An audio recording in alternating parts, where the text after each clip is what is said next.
Avon news में आप सभी दर्शकों का स्वागत है। मैं आपके साथ साबिर मुकाशी। एवन न्यूज में आप सभी को सच का चेहरा देखने को मिलेगा। बीजापुर साइबर क्राइम पर पुलिस का शिकंजा, एसपी का बयान। आज बीजापुर एसपी ने एक प्रेस मीट के जरिए जानकारी दी कि बीजापुर में बढ़ रहे साइबर क्राइम पर शिकंजा कसने के लिए डीवाईएसपी सुनील कांबळे, इंस्पेक्टर रमेश औजी के नेतृत्व में एक टीम बनाकर करोड़ों रुपये रिकवर किए गए हैं, जिसके चलते digital arrest, share market, crypto currency और पार्ट टाइम जॉब जैसे अनेक फ्रॉड प्रकरण में तकरीबन 12,000 मामले दर्ज हुए थे, जिसके चलते कार्रवाई करते करोड़ों रुपए रिकवर किए गए हैं।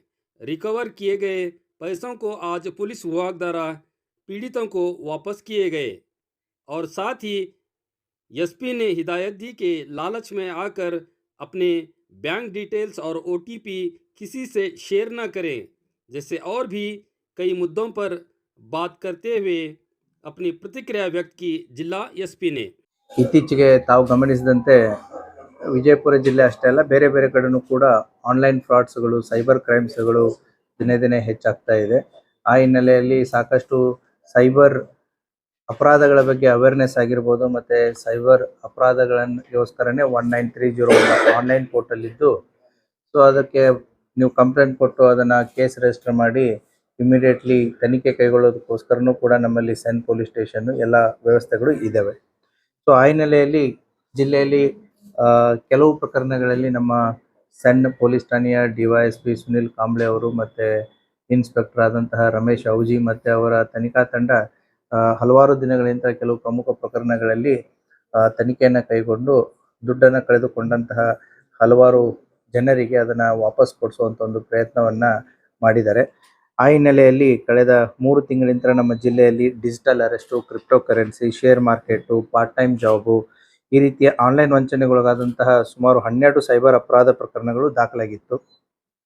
ಆ ಹಿನ್ನೆಲೆಯಲ್ಲಿ ಈ ತಂಡ ನಮ್ಮ ಸೆನ್ ಪೊಲೀಸ್ ಸ್ಟೇಷನ್ ಕ್ರೈಮ್ ನಂಬರ್ 53/2024 ನಮಗೆ ಆಲ್ರೆಡಿ ಮಾಹಿತಿ ಇದ್ದಂತೆ ಡಿಜಿಟಲ್ ಅರೆಸ್ಟ್ ಆಗಿತ್ತು. ಈ ಡಿಜಿಟಲ್ ಅರೆಸ್ಟ್ದಲ್ಲಿ ಒಬ್ಬರು 38 ಲಕ್ಷವನ್ನು ಕಳ್ಕೊಂಡಿದ್ರು. ಈ ಡಿಜಿಟಲ್ ಅರೆಸ್ಟ್ದಲ್ಲಿ ಈಗಾಗಲೇ ಸುಮಾರು 31,52,000ರಷ್ಟು ದುಡ್ಡನ್ನು ರಿಕವರಿ ಮಾಡಿದ್ದಾರೆ.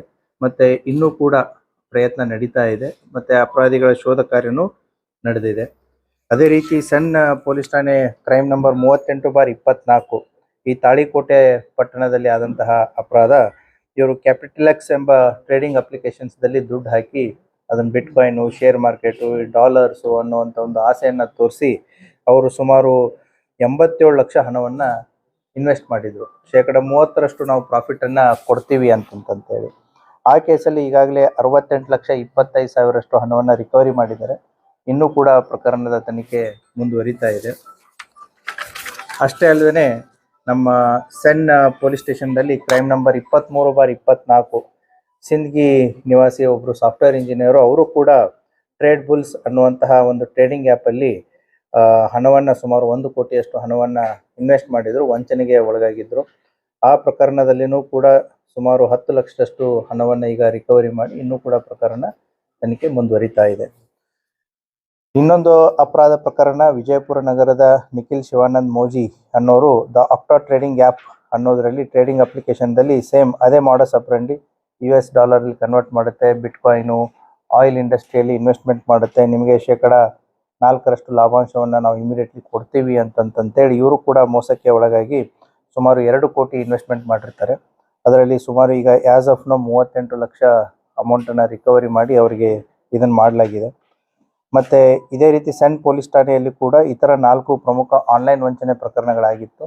ಅದರಲ್ಲೂ ಕೂಡ ಈ ವಂಚನೆಗಳಿಂದ ಈಗ ಟೋಟಲ್ಲು 1,47,76,053 ರೂಪಾಯಿಯನ್ನು ಈಗ ಅವರಿಗೆ ಮರಳಿ ಕೊಡಿಸಿದ್ದಾರೆ. ಎಲ್ಲ ಪ್ರಕರಣಗಳಲ್ಲಿ 4 ಪ್ರಕರಣ, ನಾನು ಮೇಲೆ ಹೇಳಿದಂಥ 4 ಪ್ರಕರಣಗಳಲ್ಲಿ ಒಟ್ಟು 1,47,76,053 ರೂಪಾಯಿ ಇದನ್ನು ವಾಪಸ್ ಕೊಡಿಸುವಂಥ ಕಾರ್ಯವನ್ನು ಮಾಡಿದ್ದಾರೆ. ಅದೇ ರೀತಿ ಜಿಲ್ಲೆಯಾದ್ಯಂತ ಹಲವಾರು ಮೊಬೈಲ್ ಕಳ್ಳತನ, ಮೊಬೈಲ್ ಮಿಸ್ಸಿಂಗ್ ಇವೆಲ್ಲ ಕಂಪ್ಲೀಟ್ ಆಗಿರ್ತವೆ. CEIR ಅಂತ ಪೋರ್ಟಲ್ ಇರುತ್ತೆ. ಆ ಪೋರ್ಟಲ್ದಲ್ಲಿ ನಾವು ಏನೇನು ಬೇಕೋ ಮಾಹಿತಿಯನ್ನೆಲ್ಲ ಹಾಕಿದ ತಕ್ಷಣ ಮೊಬೈಲು ನಿಷ್ಕ್ರಿಯಗೊಂಡಿರುತ್ತೆ. ಯಾವಾಗ ಆ ಮೊಬೈಲ್ಗೆ ಯಾರಾದರೂ ಅದನ್ನು ಯೂಸ್ ಮಾಡಿದ್ರಿ ಅಂತಂತಂದರೆ ಸೊ ಆಟೋಮೆಟಿಕ್ಲಿ ಅದ್ರ ಬಗ್ಗೆ ನಮಗೆ ಮಾಹಿತಿ ಬರುತ್ತೆ. ಆ ರೀತಿಯಾಗಿ ಸುಮಾರು 20 ಮೊಬೈಲು ವರ್ತ್ 3,44,000 ವರ್ತು 4 ಮೊಬೈಲ್ಗಳನ್ನು 20 ಮೊಬೈಲ್ಗಳನ್ನು ರಿಕವರಿ ಮಾಡಿದ್ದಾರೆ. ಅದನ್ನು ಕೂಡ ವಿಕ್ಟಿಮ್ಸ್ಗಳಿಗೆ ಕೊಡುವಂಥ ಒಂದು ವ್ಯವಸ್ಥೆಯನ್ನು ಮಾಡಲಾಗ್ತಾ ಇದೆ. ಸೊ ಸೈಬರ್ ಅಪರಾಧಗಳಿಗೆ ಸಂಬಂಧಪಟ್ಟಂತೆ ಕೆಲವೊಂದಿಷ್ಟು ನಾವು ಸುರಕ್ಷಾ ಕ್ರಮಗಳನ್ನ ನಾವು ಅದ್ರ ಬಗ್ಗೆ ಮಾತಾಡಿದ್ದೀವಿ. ಸೊ ಯಾವುದೇ ರೀತಿಯಾದಂಥ ಬ್ಯಾಂಕಿಂಗಿಗೆ ಸಂಬಂಧಪಟ್ಟಂತೆ ಯಾವುದೇ ಮೊಬೈಲ್ ಕಾಲ್ಸ್ಗಳು ಬ್ಯಾಂಕ್ದವರಾಗಲಿ ಯಾರೇ ಆಗಲಿ ನಿಮಗೆ ನೇರವಾಗಿ ಮಾಡಲ್ಲ. ಸೊ ದ ಬೆಸ್ಟ್ ವೇ ಏನು ಅಂತಂತಂದರೆ ಆ ಕಾಲ್ಸ್ಗಳನ್ನು ರಿಸೀವ್ ಮಾಡೋಕ್ಕೆ ಹೋಗಬೇಡಿ. ಸೊ ರಿಸೀವ್ ಮಾಡಿದ್ರೂ ಕೂಡ ಯಾವುದೇ ರೀತಿಯಾದಂಥ ನಿಮ್ಮ ಪರ್ಸನಲ್ ಮಾಹಿತಿ ಆಗಿರಲಿ, ಡಿಜಿಟಲ್ ಡೇಟಾ ಆಗಿರಲಿ, ಅಥವಾ ನಿಮ್ಮ Aadhaar card, PAN card, ATM, ಆಮೇಲೆ OTP ಯಾವುದೇ ರೀತಿಯಾದಂಥ ಮಾಹಿತಿಯನ್ನು ಕೊಡಕ್ಕೆ ಹೋಗಬೇಡಿ. ಯಾರು ಕೂಡ ನಿಮಗೆ ಕೇಳಿದ್ರು ಯಾರು ಕೇಳೋದನ್ನೇ ಇಲ್ಲ, ಕೇಳ್ತಾ ಇದ್ದಾರೆ ಅಂತಂತಂದರೆ ಇದು ಏನೋ ಮೋಸದ ಒಂದು ಜಾಲ ಇರುತ್ತೆ. ಅದೇ ರೀತಿ ನಿಮ್ಮ ಪಾಸ್ವರ್ಡ್ಸ್ಗಳನ್ನು ಟೈಮ್ ಟು ಟೈಮ್ ಅಪ್ಡೇಟ್ ಮಾಡ್ತಾ ಇರಿ. APK ಫೈಲ್ಸ್ಗಳನ್ನು ಡೌನ್ಲೋಡು ಮಾಡಿ ಅದರಲ್ಲಿ ನಿಮ್ಮ ಎಲ್ಲ ಮಾಹಿತಿಗಳನ್ನ ಕೊಡಕ್ಕೆ ಹೋಗಬೇಡಿ. ಅದೇ ರೀತಿ ನಿಮಗೆ ಏನೋ ಕೊರಿಯರ್ ಬಂದಿದೆ, ನಿಮ್ಮದು ಇಂಟರ್ನ್ಯಾಷನಲ್ ಪೋರ್ಟಲ್ಲಿ ಒಂದು ಪಾರ್ಸಲ್ ಬಂದಿದೆ ಅಥವಾ ಏರ್ಪೋರ್ಟಲ್ಲಿ ಒಂದು ಪಾರ್ಸಲ್ ಬಂದಿದೆ, ಅದು ನಿಮ್ಮ ಹೆಸರಿಗಿದೆ. ಸೊ ಅದು ರಿಲೀಸ್ ಆಗಬೇಕಂತಂದರೆ ಎಷ್ಟು ದುಡ್ಡು ಹಾಕಿ ಅಂತ ಬರುತ್ತವೆ. ಅದಕ್ಕೂ ಕೂಡ ಯಾವುದೇ ಕಾರಣಕ್ಕೂ ಎಂಟರ್ಟೈನ್ಮೆಂಟ್ ಮಾಡೋಕ್ಕೆ ಹೋಗಬೇಡಿ. ಡಿಜಿಟಲ್ ಅರೆಸ್ಟ್ಗಳು, ನಿಮ್ಮ ಮೇಲೆ ಒಂದು ಡ್ರಗ್ಸ್ ಕೇಸ್ ಬಿದ್ದಿದೆ, ನಿಮ್ಮ ಮಗ ಸಿಕ್ಕಾಕೊಂಡಿದ್ದಾನೆ, ನಿಮ್ಮ ಮಗಳು ಸಿಕ್ಕಾಕೊಂಡಿದ್ದಾಳೆ, ಸೊ ಅವ್ರನ್ನ ಅರೆಸ್ಟ್ ಮಾಡ್ತಾ ಇದ್ದೀವಿ, ಆ ರೀತಿ ಈ ರೀತಿ ಅಂತಂತೇಳಿ ನಿಮ್ಮನ್ನು ದುಡ್ಡು ಹಾಕ್ಸುವಂಥ ಒಂದು ವ್ಯವಸ್ಥೆನೂ ಇರುತ್ತೆ. ಮತ್ತು ನಿಮ್ಮ ಬ್ಯಾಂಕಿಗೆ ಸಂಬಂಧಪಟ್ಟಂಥ ಪಾಸ್ವರ್ಡ್ಸ್ಗಳನ್ನು, ಯೂಸರ್ ನೇಮ್ಸ್ಗಳನ್ನು ಟೈಮ್ಗೆ ಟೈಮು ಸೊ ಅದನ್ನು ಕಂಟಿನ್ಯೂಸ್ ಆಗಿ ಚೇಂಜ್ ಮಾಡ್ತಾ ಇರಿ. ಅದೇ ರೀತಿ ನಿಮಗೆ SMS ವಾಟ್ಸಪ್ಸ್ಗಳಲ್ಲಿ ಬರುತ್ತೆ ಇನ್ವೆಸ್ಟ್ಮೆಂಟ್ಗೆ ಸಂಬಂಧಪಟ್ಟಂತೆ ಅಥವಾ ಲಾಟ್ರಿಗೆ ಸಂಬಂಧಪಟ್ಟಂತೆ ಅಥವಾ ನಿಮ್ಮ ಅಮೌಂಟಿಗೆ ಇಷ್ಟು ಕ್ರೆಡಿಟ್ ಆಗಿದೆ, ಆ ಕ್ರೆಡಿಟ್ ಆಗಿದೆ ಅಂತಂತೇಳಿ.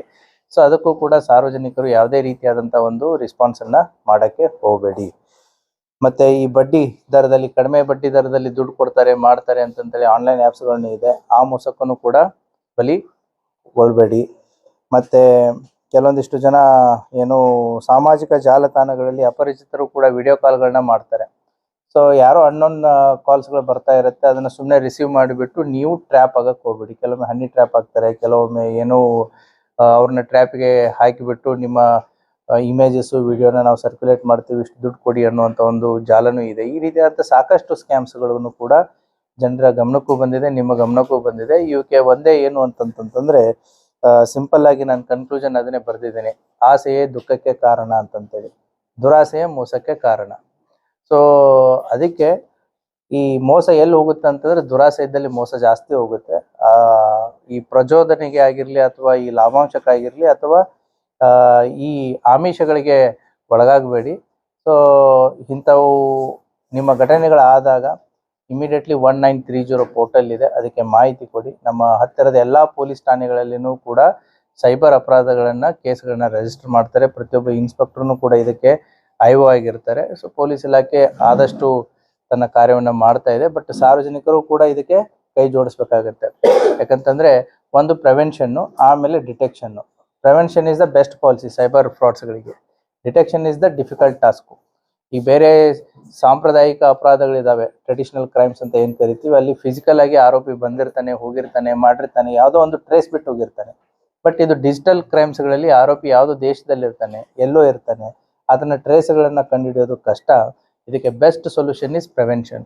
ಸೊ ಈ ನೆಲೆಯಲ್ಲಿ ಈ ಸೈಬರ್ ಕೇಸ್ಗಳನ್ನು ನಮ್ಮ ಸೈಬರ್ ಪೊಲೀಸ್ ಠಾಣೆಯ DYSP ಸುನಿಲ್ ಕಾಂಬ್ಳೆ ಮತ್ತು ರಮೇಶ್ ಔಜಿ ಮತ್ತು ಅವರ ತನಿಖಾ ತಂಡ ಸಾಕಷ್ಟು ಶ್ರಮವಹಿಸಿ ಕೆಲಸ ಮಾಡಿದ್ದಾರೆ. ಆ ಹಿನ್ನೆಲೆಯಲ್ಲಿ ಸುಮಾರು ಇವತ್ತು 1,47,00,000 ದುಡ್ಡನ್ನು ಇವಾಗ ಸಾರ್ವಜನಿಕರಿಗೆ ಕೋರ್ಟ್ ಪರ್ಮಿಷನ್ ತೊಗೊಂಡು ಕೊಡುವಂಥ ಒಂದು ವ್ಯವಸ್ಥೆಯನ್ನು ಮಾಡಿದ್ದಾರೆ. So we heartily congratulate the entire team for their efforts. So ಸಾರ್ವಜನಿಕರು ಯಾವುದೇ ರೀತಿಯಾದಂಥ ಸೈಬರ್ ಫ್ರಾಡ್ಸ್ಗಳಿಗೆ ಒಳಗಾದಾಗ ಇಮಿಡಿಯೇಟ್ಲಿ 1930ಗೆ ಕಾಲ್ ಮಾಡಿಬಿಟ್ಟು ನಿಮ್ಮ ಹತ್ತಿರದ ಪೊಲೀಸ್ ಠಾಣೆಗೆ ಹೋಗಿ ಕಂಪ್ಲೇಂಟನ್ನು ಲಾಂಚ್ ಮಾಡಿ.